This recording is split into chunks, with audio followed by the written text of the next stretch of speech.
మనవి, గజిబిజి జీవితాలే కాదు, బిజీ బిజీ బతుకులు కూడా.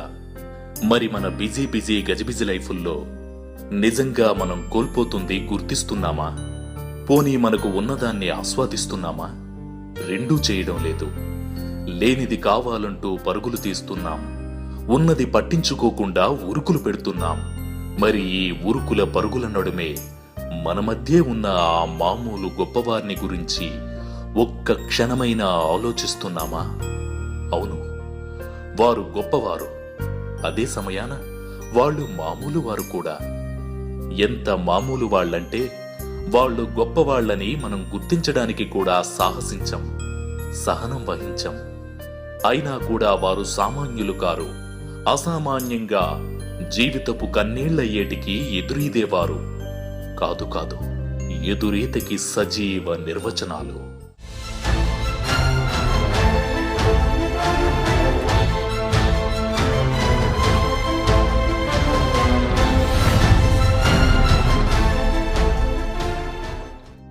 సకల లోకాలకు వెలుగులు పంచే సూర్యుడి సారథి పేరు అనూరుడు.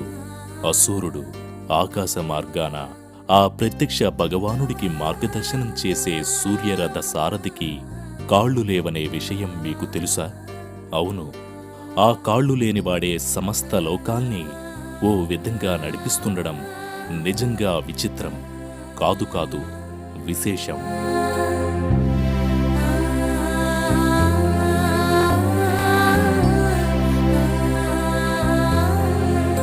ఇక్కడే ఒక జీవిత సత్యం దాగుంది. కాళ్లు లేనివారు, కాళ్లపై నిలబడలేనివారు ఒక్కటి కాదు. తమకు కాళ్లు లేకపోవడం కొందరి దురదృష్టమే కాని దౌర్బల్యం కాదు. ఎందుకంటే కాళ్లు లేకపోయినా వాళ్లు తమ కాళ్లపై తాము నిలబడి స్వయం కృషికి సజీవ సాక్ష్యాలు అవుతారు. అలాంటి ఓ చెరగని చిరునవ్వుల ఆత్మవిశ్వాసమే సుజాత, కాదంటే the most beautiful anchor Suji.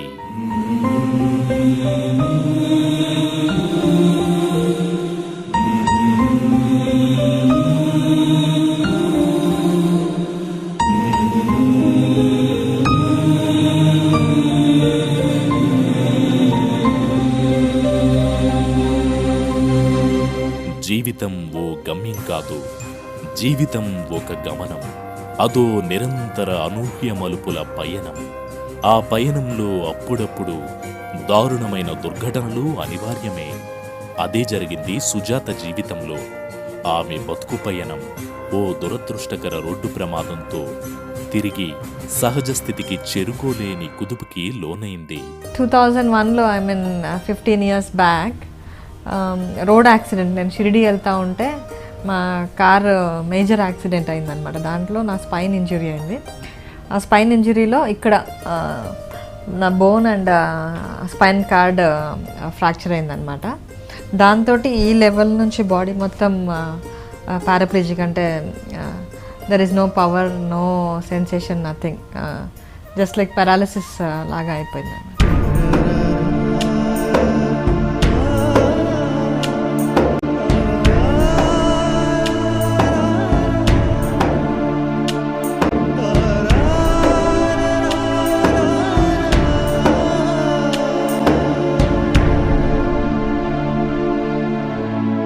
షిరిడీకి వెళుతూ యాక్సిడెంటా? ఇదేం నిర్దయుడైన దేవుడు అన్న ప్రశ్న సహజంగానే ఎవరికైనా కలగొచ్చు. దేవుణ్ణి నమ్మని వారు సరే, నమ్మేవారు మాత్రం ఆయన వేసిన కఠిన శిక్షని ఎలా అర్థం చేసుకుంటారు? బహుశా తన గర్భంలోంచి బంగారం కూడా ఉదారంగా ఇచ్చేసే భూమి కంపించినప్పుడు తీవ్ర నష్టం తెస్తుంది. అలాగే అత్యంత ఆహ్లాదకరమైన తీరాన్ని పంచే సముద్రం ఒక్కసారి సునామీగా దూకిందంటే ప్రళయం సృష్టిస్తుంది. దేవుడు అంతేనేమో. చల్లగా చూడాల్సిన వాడు ఒక్కోసారి అలౌకిక కారణం దేనివల్లో ఆగ్రహిస్తాడు. అప్పుడే బ్రతుకుబండి బోల్తాపడి మనల్ని కలిచివేస్తుంది. పేరెంట్స్కి పిల్లలకి ఇలా అయితే ఎలా ఉంటుంది, ఇంకా వాళ్ళ లైఫ్ ఎండ్ అయిపోయినట్టుగా ఉంటుంది. మా ఫాదర్ చాలా బాధపడేవాళ్ళు, కానీ తర్వాత హీ వాజ్ స్ట్రాంగ్. అంటే తర్వాత ఆయన ఆరోగ్యం బాగాలేక, ఆయన ఏజ్ కూడా సహకరించక ఆయన చనిపోయారు, అది వేరే విషయం. కానీ ఆయన చాలా స్ట్రాంగ్గా ప్రౌడ్గా ఉండేవాళ్ళు. ఇప్పుడు మా మదర్ జనరల్గా ఒక మదర్కి ఒక యంగ్ డాటర్ ఇట్లా బెడ్ రిడన్ 15 years నుండి ఉందంటే తన లైఫ్ ఎలా ఉంటుంది, హెల్త్గా ఉంటుంది.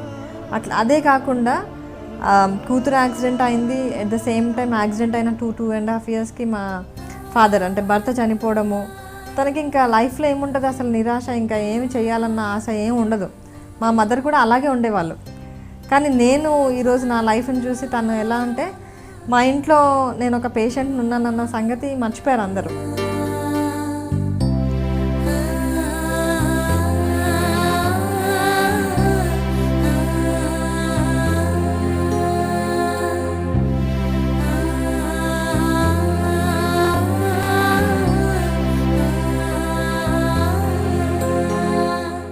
సుజాత తల్లి కమలమ్మ ఆనందం, గర్వం సమర్థనీయమే. ఎందుకంటే తన పేరుకు తగ్గట్టే సుజాత చాలా మంచి కూతురు. అంతేకాదు గొప్ప కూతురు కూడా. చిన్నప్పటి నుంచి బడి చదువుల్లో ఎప్పటి మొబ్బడిగా మార్కులు తెచ్చుకున్న ఆమె ఫోటోగ్రఫీ లాంటి విభిన్నమైన వృత్తిని ఎంచుకుంది. ఒక 21 ఏళ్ల ఇండిపెండెంట్ ప్రౌడ్ డాటర్గా తల్లిదండ్రుల్ని మురిపించింది. కానీ అంతలోనే సర్వం తలకిందులు చేసే యాక్సిడెంట్ అవ్వనే అయ్యింది. నేను ఏదైనా కోర్స్ చేద్దామన్నట్టుగా యూఎస్ వెళ్దామన్న ప్లానింగ్లో ఉన్నాను. ఎవ్రీథింగ్ వాజ్ గోయింగ్ గుడ్ అనమాట. ఆ టైంలో ఏంటంటే ఒకసారి అట్లా షిరిడి వెళ్ళొద్దాము అన్నట్టుగా అనిపించింది. వెళ్దాం అనుకొని నేను ఈవెన్ అంటే మా సిస్టర్ వాళ్ళతో ప్లాన్ చేశాను, మా ఫ్యామిలీ వాళ్ళతో ప్లాన్ చేశాను. అంటే అనుకున్నాము చాలాసార్లు ఇప్పుడు వెళ్దాం అప్పుడు వెళ్దామని, అవ్వలేదు. ఆ తర్వాత వన్ ఫైన్ డే అంటే నా ఫ్రెండ్స్ వెళ్తూ ఉన్నారు షిరిడి. వెళ్తూ ఉంటే వాళ్ళు ఇన్ఫామ్ చేశారు నాకు వెళ్తున్నామని. బట్ వాళ్ళతో పాటు వెళ్దామని కూడా ప్లాన్ చేయలేదు. వాళ్ళు వెళ్ళే ముందు నేను యాక్చువల్లీ ఆ రోజు కూడా నేను అవైలబుల్ లేను, ఎక్కడో నేను పార్టీలో ఉంటే నా ఫోన్ కూడా రీచ్ అవ్వట్లేదు. వాళ్ళు ఫైనల్గా వెళ్ళే టైంకి వాళ్ళు బయలుదేరిపోయాక నా ఫోన్ కలిస్తే వస్తావా అని అడిగితే అప్పటికప్పుడు నేను రెడీ అయిపోయి వెళ్ళాను అనమాట. వెళ్తుండగా just on the way I think 120 kilometers ఎంత హుస్నాబాద్ అని on the way to Shirdi, అక్కడ యాక్సిడెంట్ అయింది.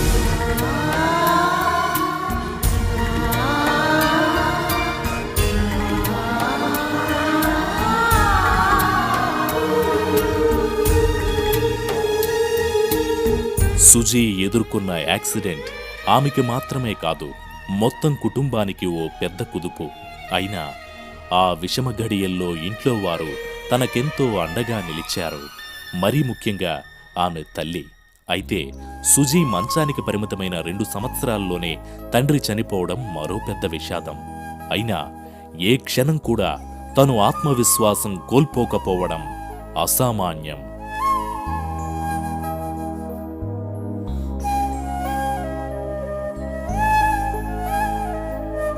మా అమ్మాయికి యాక్సిడెంట్ అయినప్పుడు మేము చాలా బాధపడ్డాము. అట్లా 1 సంవత్సరం 2 సంవత్సరాలు బాధపడ్డాము. తనే అన్ని పనులు చేసుకుంటుంది, పిల్లల్ని చూస్తుంది, అందరినీ చూస్తుంది, మమ్మల్ని అందరినీ చూస్తూ ఉంటుంది.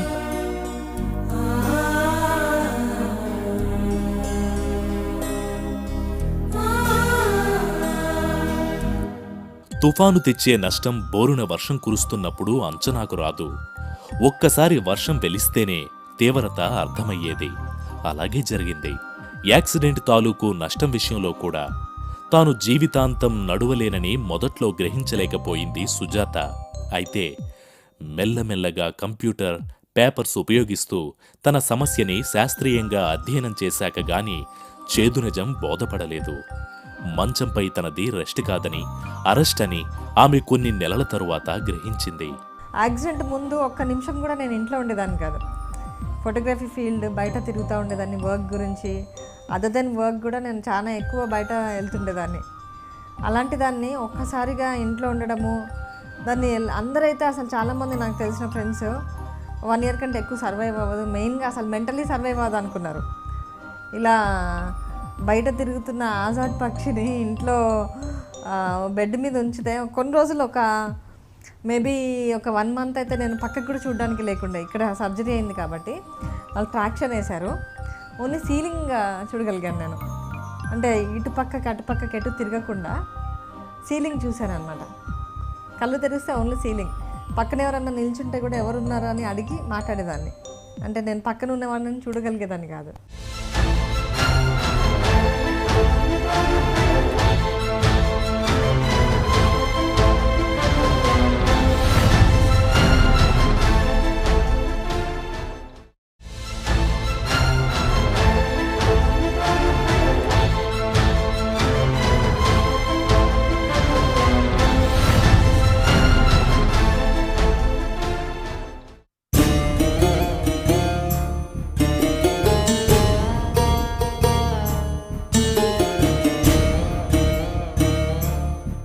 నిజానికి సుజీ జీవితంలోకి ఈ దారుణమైన దశ చాలా సాదాసీదాగా ప్రవేశించింది.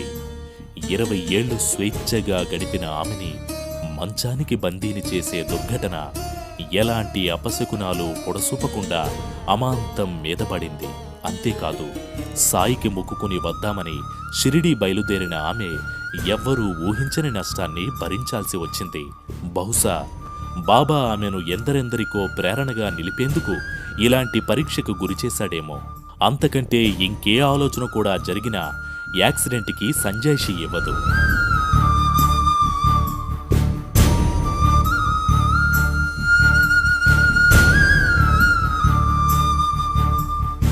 కాలం మారేదాకా చెట్టుని అంటుకుని ఉన్న ఆకులు కూడా వాతావరణం మారగానే నిశ్శబ్దంగా రాలిపోతాయి. ఇది మనుషులు మనసుల విషయంలోనూ నిజమే. యాక్సిడెంట్కు ముందు సుజాత చుట్టూ ఉన్న ప్రపంచం, ఆ తరువాతి ప్రపంచం పూర్తిగా మారిపోయింది. కేవలం కొన్ని క్షణాల ఓ దుర్ఘటన జీవితాన్ని సమూలంగా మార్చేసింది.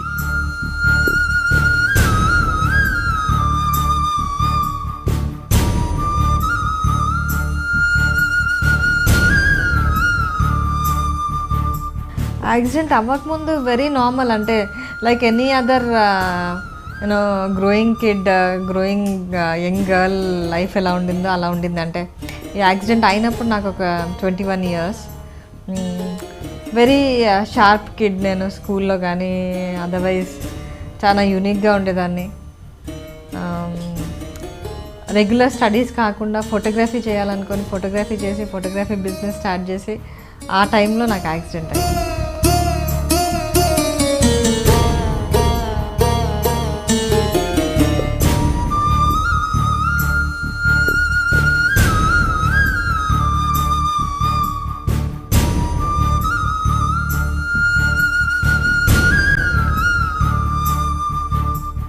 అమావాస్య చీకటిని తెస్తుంది, కానీ మనం దీపం వెలిగించుకుని నడక సాగిస్తానంటే అది వద్దనదు కదా. అదే నిజమైంది సుజీ విషయంలో. ఆమె యాక్సిడెంట్తో దట్టమైన చీకట్లలో ఇరుక్కుపోయినా తన దారి తానే వెతుక్కోవాలని సంకల్పించింది. అనుకున్నదే తడువుగా శారీరక వైకల్యాన్ని ఎంతో కొంత పూడ్చగలిగే ఆర్థిక స్వావలంబనపై దృష్టి పెట్టింది. బిజినెస్ చాలా హార్డ్ వర్క్ చేశాను. అంటే టెక్స్టైల్ బిజినెస్ చేశాను. టెక్స్టైల్ బిజినెస్ తర్వాత ఇంకా ఇండిపెండెంట్ అవ్వాలనుకున్నప్పుడు స్టాక్ మార్కెట్లోకి వచ్చాను. యాక్చువల్లీ నా అకాడమికల్ ఎడ్యుకేషన్ వచ్చేసి జస్ట్ ఇంటర్మీడియట్ నుండి స్టాక్ మార్కెట్ నేర్చుకోవడం అన్నది అసలు ఈవెన్ నవైసి ఎంబీఎస్ కూడా చాలామందికి స్టాక్ మార్కెట్ అంటే ఏంటో తెలీదు. సో దాంట్లో చాలా స్టడీ చేశాను, ఎన్నో చాలా కష్టపడ్డాను దానికి. ఐ థింక్ నేను అంటే ఎంబీఎస్ అవన్నీ చేయలేదు, కానీ నేను చదివింది మచ్ మోర్ దెన్ దాట్ ప్రాక్టికల్గా. సో ఈరోజు అంటే స్టాక్ మార్కెట్ని కరెక్ట్గా నేను అనలైజ్ చేయగలుగుతాను. I can say one of the best fund managers I am. అంటే ద కైండ్ ఆఫ్ రిటర్న్స్ నేను చూపించగలుగుతున్నది. నేను వేరే పోర్ట్ఫోలియోస్ కూడా మేనేజ్ చేసే స్టేజ్కి వచ్చాను ఇప్పుడు.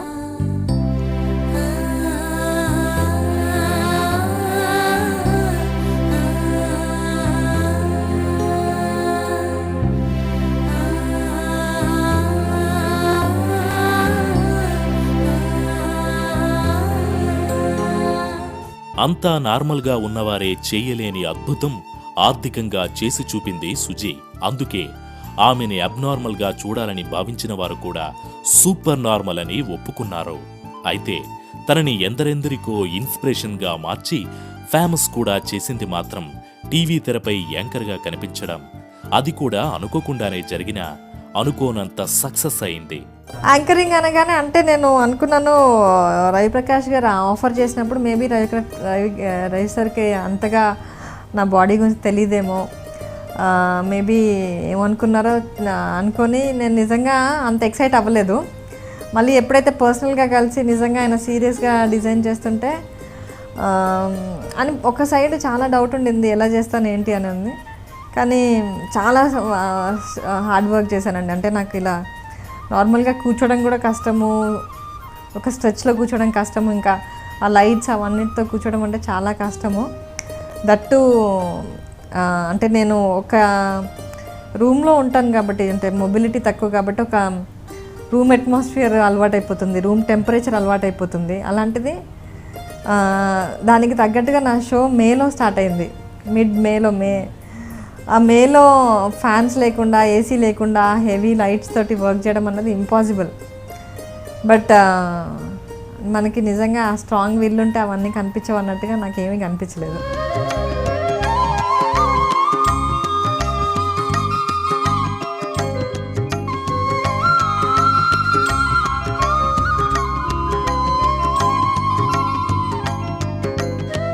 సుజాత ఇంత సక్సెస్ అవ్వడానికి ఏంటి కారణం? ఈ ప్రశ్న చాలా మందికే కలుగుతుంది. చాలా సింపుల్గా చెప్పుకుంటే ఆమెకు సొంత కుటుంబ సభ్యుల నుంచి వచ్చిన అండ ప్రధాన కారణం. అయితే అంతకన్నా కూడా అతిపెద్ద బలం అసలు ఆమెను వాళ్ళు ప్రత్యేకంగా ట్రీట్ చేయకపోవడం. ఆత్మవిశ్వాసం, ఆత్మాభిమానం ఉన్న మనిషికి సానుభూతితో పనేముంటుంది? సుజీ కూడా ఆ కోవకే చెందిన స్ట్రాంగ్ పర్సన్.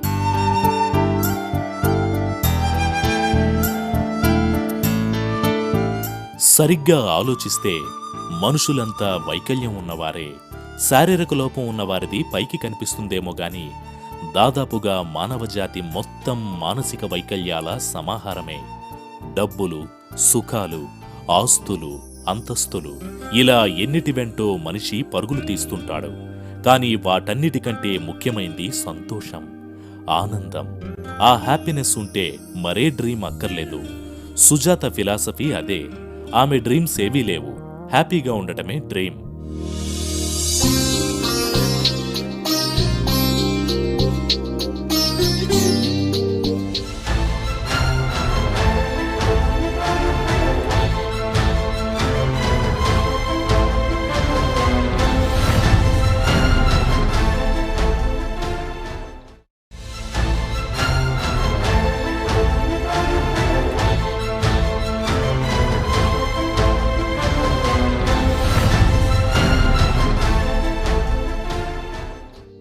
మనిషి సంతోషం కోసం ఏమైనా చెయ్యొచ్చు.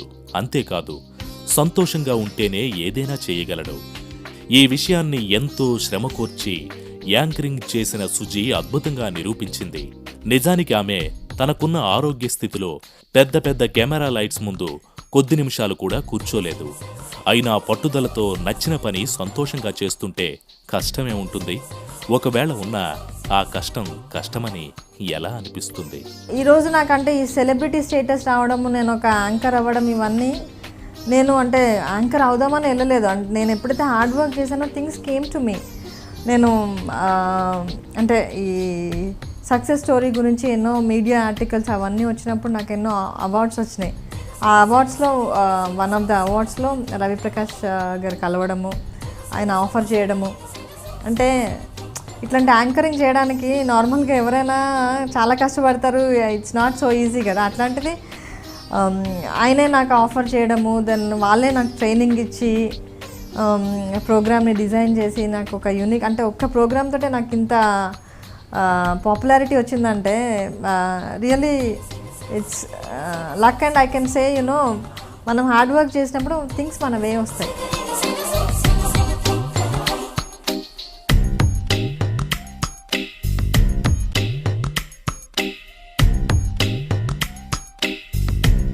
ఒక వ్యక్తికి ఒకరోజు ఒక యాక్సిడెంట్ జరగడం పూర్తిగా పర్సనల్. కానీ ఆమె మంచానికే పరిమితమై ఉండిపోకుండా తెలుగు మాట్లాడే వారందరికీ ప్రేరణగా నిలుస్తూ తెరపై మెరవటం యాక్సిడెంటల్. అయితే యాంకర్గా అందర్నీ మెప్పించిన ఈ మోస్ట్ బ్యూటిఫుల్ ఉమెన్ మూడో మెట్టు కూడా ఎక్కింది. అది మాత్రం యాక్సిడెంట్ కాదు, యాక్సిడెంటల్ కూడా కాదు. 25 మంది చిన్నారుల జీవితాల్ని మొగ్గల్నుంచి పువ్వులుగా వికసింపజేస్తున్న అనాథాశ్రమం నెలకొల్పడం నిజంగా ఓ మానవతా యజ్ఞం. మా తమ్ముడు వాళ్ళు అడ్రస్ ఇవ్వకుండా ఇక్కడ వదిలేసి వెళ్ళిపోయారు. నేను ఇంటికి వస్తానంటే ఇంటికి రావద్దు, అక్కడే ఉండాలి, అక్కడే ఉండు అని చెప్పారు. ఒకవేళ ఇంటికి కనుక చెప్పకుండా వస్తే కనుక మా దగ్గర ఉంచుకోము, ఎర్రగడ్డలో జాయిన్ చేస్తాము అని చెప్పారు.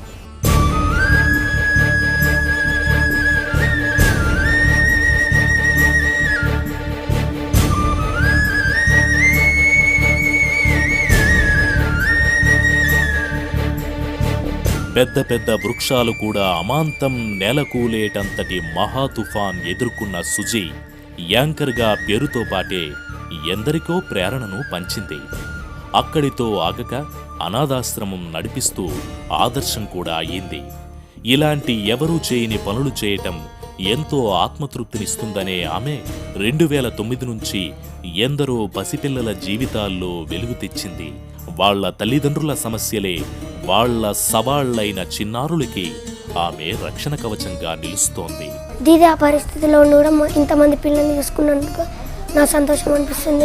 నాకు పెద్దదాకా ఇట్లనే ఉంటే నాకు వచ్చిన రూపాయలు నాకు వచ్చే దాంట్లో సగానికి సగం మీరు తీసుకొని మిగతా దీనికే పెడతాను.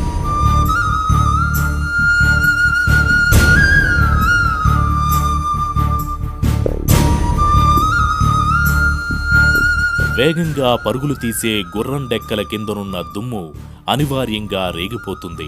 అలాగని గుర్రం దుమ్ము లేపేందుకు పరిగెత్తిందందామా? కానే కాదు. గొప్ప విజయాలు సాధించేవారు కూడా అంతే. 4 నేషనల్ అవార్డ్స్ సొంతం చేసుకున్న సుజీ అదే మెసేజ్ ఇస్తుంది ఎవరికైనా. ఏం చేసినా ఎవరికోసమో చెయ్యొద్దంటుందామే. మన కోసం మనం చెయ్యాలి. ఆ తరువాత గుర్రపు డెక్కల వెంట వచ్చే దుమ్ముల జనం అభిమానం పైకి ఎగుస్తూనే ఉంటుంది.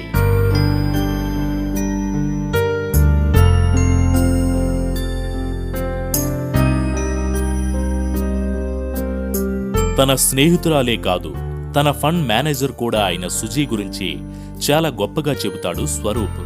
ఆమె నాసా సైంటిస్టులకు కూడా కౌన్సిలింగ్ ఇస్తుందన్నప్పుడు అతనిలో కించిత్ గర్వం కూడా తొణికిసలాడుతుంది. యాంకరింగ్ షోస్, స్టాక్ మార్కెట్ గొడవలు, మంచానికే బందీని చేసే శారీరక ఇబ్బంది ఇన్ని ఉన్నా కూడా తాను కొత్త జీవితం ప్రసాదిస్తున్న పిల్లల మధ్య ఉంటే ఈ దీదీ ముఖంలో సరికొత్త నవ్వు కనిపిస్తుంది. ఇండిపెండెంట్గా పైకి వస్తున్న రోజుల్లోనే యాక్సిడెంట్ అయింది. So even after the accident she wanted to be independent. So ఆలోచించింది ఏం చేయాలి, ఏం చేస్తే ఇండిపెండెంట్గా ఉండగలుగుతామని. So she felt being financially independent can keep me independent in all ways. ఫైనాన్షియల్గా అంటే డబ్బులు ఉంటే అన్నీ మన చేతుల్లో ఉంటాయి.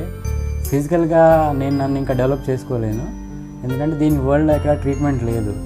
అలాంటప్పుడు నేను డబ్బు సంపాదించుకుంటే నాకు కాళ్ళు లేకున్నా సరే అన్నీ ఉన్నట్టే అని చెప్పి అనుకొని, సో షీ ఆలోచించింది ఫైనాన్షియల్గా ఎలా ఇండిపెండెంట్గా ఉండాలి అని చెప్పి. సో టెక్స్టైల్ బిజినెస్ స్టార్ట్ చేసింది విత్ 2 people అండ్ దాన్ని 25 peopleకి డెవలప్ చేసింది.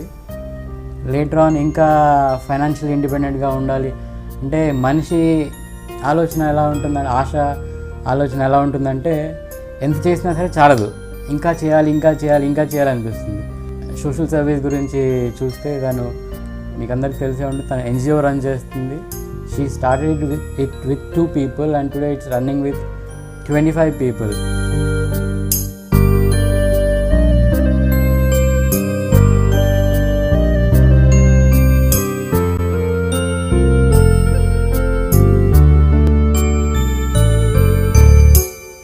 ఒక్కో చిన్నారిది ఒక్కో పెద్ద విషాదం. అవన్నీ తానే చెప్పినప్పటికీ సుజీనే వాళ్లకు ఆ పెద్ద పెద్ద విషాదాల బారి నుంచి రక్ష కూడా. ఇంతకీ శారీరకమైన కాళ్లతో ప్రమేయం లేకుండా జీవితంలో కాళ్లపై నిలబడడం అనే మాటకి సగర్వ తార్కాణమైన సుజాత మనకిచ్చే సందేశమేంటి? ఆమె మాటల్లోనే చెప్పుకుంటే, కేవలం ఆలోచన ముఖ్యం, అది లేకుంటే అన్ని అంగాలున్నా వికలాంగుల కిందే లెక్క, అది ఉంటే ఆత్మహత్యకి బదులు ఆత్మవిశ్వాసం పక్కా. 1000 మైళ్ళ ప్రయాణం కూడా ఒక్క అడుగుతోనే మొదలవుతుంది. కానీ ఆ ఒక్క అడుగు కూడా వేలేని స్థితిలో ఉంది సుజాత. అయినా తన మనసుని ఉత్సాహంతో ఉరకలెత్తించి తన కాళ్ళపై తాను నిలబడ్డం అంటే ఏంటో రుజువు చేసింది.